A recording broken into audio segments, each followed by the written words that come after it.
For years, Dynasty Warriors remained unmatched in the hack-and-slash genre. Yet, Omega Force decided one day to make another series based around Sengoku period Japan. They called this Samurai Warriors, and it was released on the PlayStation 2 in 2004. This game is 19 years old now. Yes, you heard me right. I remember when we were just celebrating the 10th anniversary of Samurai Warriors with Samurai Warriors 4, which turned out to be awful. Check out my review on that later. To think the PS4 is 10 years old now, and Samurai Warriors as a whole is closing in on 2 decades of age. God, I'm getting old. Anyways, enough ranting about aging for now. Let's get into the game and see what it has to offer and if it still holds up after nearly 20 years. Accursed shadow! Perish. Musou Mode this time around has a stage select, so you can go back and replay anything from before. This makes free mode more redundant. Also, if you meet the requirements, you can unlock alternative battles, so you can get a different non-historical set of battles or battle. The mode is incredibly short. Some have only 4 or 5 stages max. Once you beat a character's Musou Mode, you can unlock new characters to play with. Sometimes you need to complete several or all to get more. You start with only 6 and can get 15 total. It's nice to see everyone get a Musou Mode, but in turn you get repeat stages and cutscenes. There's also not much uniqueness in turn because of this. Also, the endings are not that satisfying. The game overall feels very short, abrupt, and unfinished. Like they just rushed this out the door. Especially given the 6 unique officers in the game that are unplayable.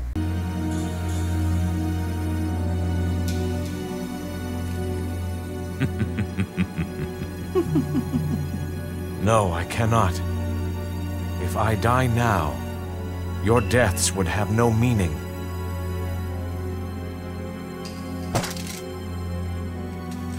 Lord Nobunaga, Ranmaru, I finally understand what it means to believe. Here you can play anyone you want and play any unlocked stages as said character. You can also swap out their model with one you unlocked for beating their Musou Mode. Otherwise, there's nothing special here, especially since you can select any stage to replay Musou Mode, making free mode less desirable. Basically, this mode is just for those who want to play a certain stage as a certain officer, nothing more. Defeat. I have no regrets. So stupid. Whoop! Well, I had my fun, so I can't complain. There, I see them. And it looks like there's much more fun on the way. Come on, get up! Hi-ya! Whoop! Hi-yo! Whee! What the fuck? This being the first game, it features a small cast of characters. You get 15 to play with once you beat everyone's Musou Mode to get them. There are an additional 6 unique officers that are unplayable, but will be in Extreme Legends onward. You get by default Yukimura Sanada, Mitsuhide Akechi, Oichi, Kenshin Uesugi, Hanzo Hattori, and Magoichi Sakai. You could then unlock Rimaru, No, Masamune Date, Shingen, Kunoichi Okuni, Ishikawa, Nobunaga, and Keiji. Then there are the unique officers that are unplayable. Those are Ieyasu Tokugawa, Hideyoshi Hashiba, Nagamasa Azai, Yoshimoto Imagawa, Kenyo Hanganji, and Dosun Saito. Overall, not a bad roster. Does suck, you gotta beat every single Musou Mode for everyone to get most through out the game. But the game is shorter than the Dynasty Warriors counterparts, so there's a pro and time needed to get stuff. Honestly prefer when they just include cheats to unlock everything right away, so I can just play the game without being punished for not having beaten the game the moment I start the game.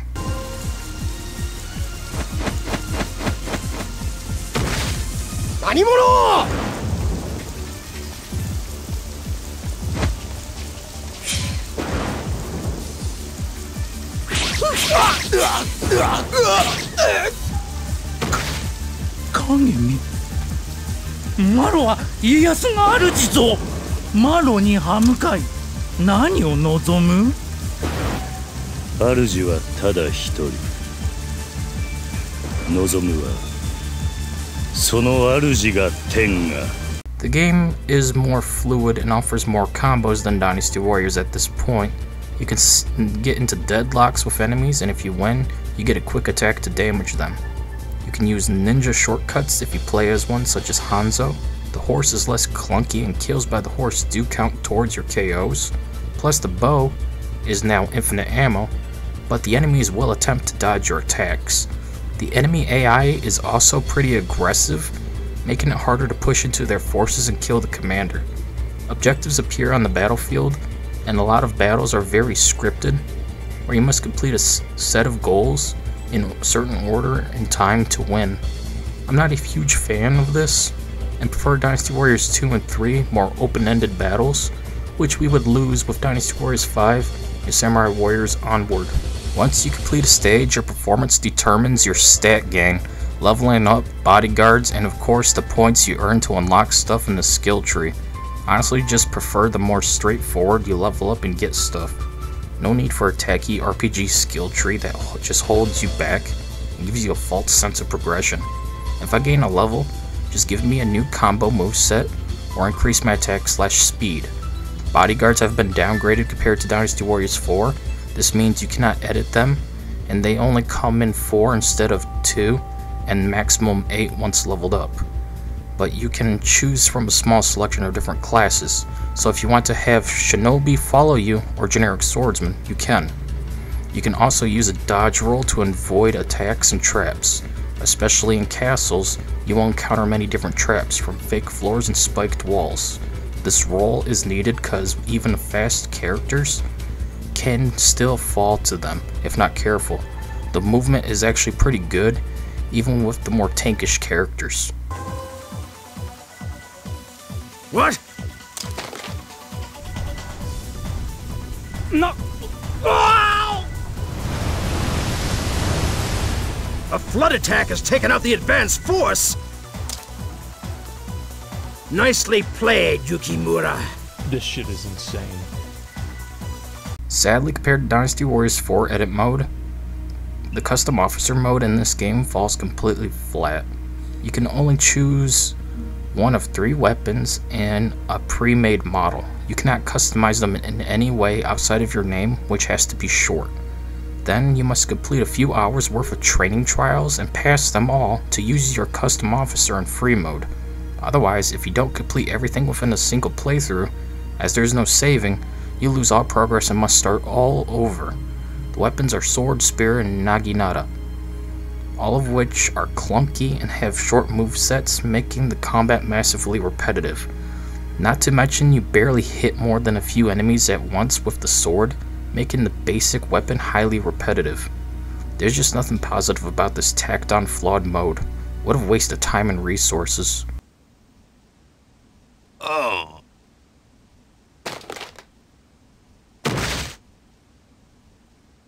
Faith in the people has brought me this far. Lord Nobunaga. I will create. So Mitsuhide rises for the good of the people.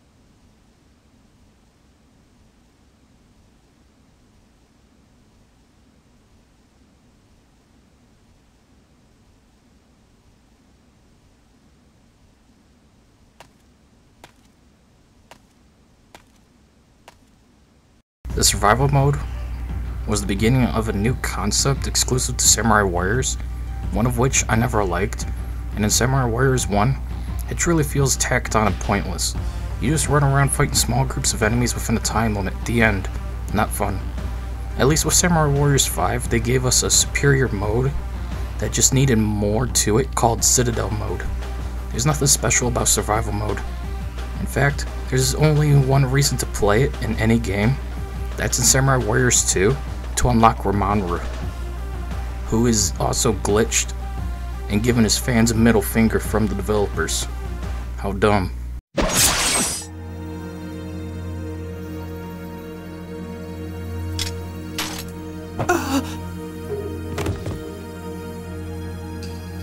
Farewell, Lord Mitsuhide. Ranmaru! Lord Nobu.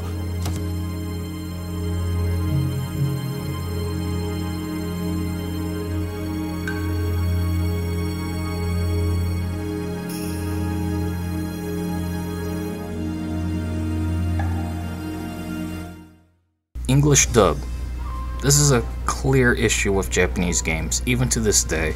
Just look at Like a Dragon Gaiden and Like a Dragon Infinite Wealth. Enough said. But that said aside, this game uses many voices from previous Dynasty Warriors games. In turn, that means you'll hear Tao Tao as Nobunaga, which I kind of agree with given their similarities. They even acknowledged that in the Orochi games. But still, the English dub is a mixed bag, as certain characters sound off, let alone the voices do not fit at all. For example, Mitsuhide doesn't have the right voice till the second game. Ranmaru is probably one of the better voices, alongside Hanzo. Yet, you got Ieyasu Tokugawa with a bad miscasting till the second game. Here, he sounds so immature and bratty. Meanwhile, in the second game, he sounds more refined, like he's supposed to be portrayed. Sadly, no Steve Bloom as anyone in-game for what I could find. Why? Thankfully though, this is one of the few games in the series of Warriors titles that lets you switch the English dub for the Japanese voices. This way, you can tolerate the game better. Cause honestly, if I have to hear Hideyoshi one more time, I'll fucking snap. Behold the castle that was built in one day. What genius could have done this, you say? It's the Hideyoshi we praise. But who built the castle in just one day? Whee! It's Hideyoshi we praise. He built the castle in just one day.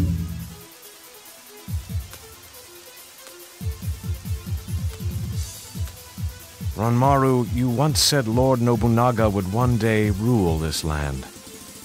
I agree with you wholeheartedly. At the end of the day, Samurai Warriors is okay. It's playable, but nothing great, and I highly recommend you emulate it to get rid of the blurry pixelated graphics. I honestly couldn't stand the game because of it, so I maxed it out at 4K and enabled AA to make the game less repulsive. But in turn, there's graphical glitches. Yet I'll take those over the low resolution blurry pixelated visuals any day. This makes the game more playable. As for if the gameplay is great as it once was, I'd say kind of. The newer games of the series made everything more fast paced and added more combos with more fluid combat. Overall, Samurai Warriors is borderline great and I do recommend it. That's it for this video. See y'all later.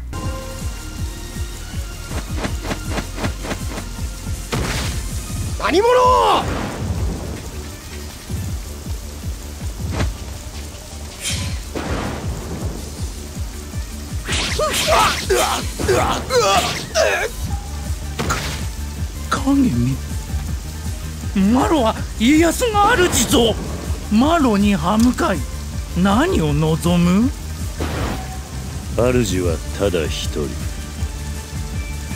望むはその主が天。